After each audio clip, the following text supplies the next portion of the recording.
بسم اللہ الرحمن الرحیم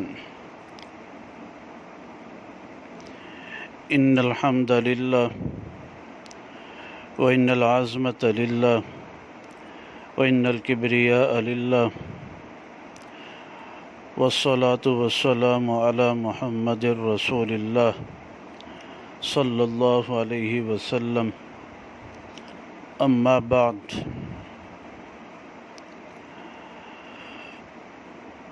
عقیدہ ختم نبوت کے بارے میں 200 احادیث مبارکہ میں سے 30ویں حدیث مبارکہ کو بیان کیا جا رہا ہے۔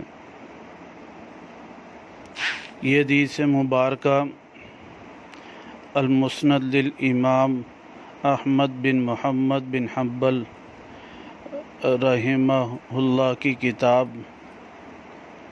میں ذکر ہے۔ اس کے راوی حضرت ارباز بن ساریہ رضی اللہ تعالیٰ عنہ ہیں۔ روایت مبارکہ مسند احمد کی جلد نمبر 10 میں رقم الحدیث 17086 ہے۔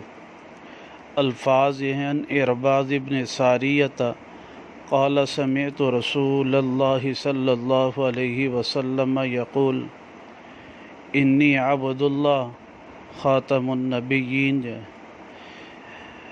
کہ وہ فرماتے ہیں کہ میں نے نبی پاک صلی اللہ علیہ وسلم سے سنا، آپ نے فرمایا بے شک میں اللہ کا بندہ ہوں، خاتم النبیین ہوں۔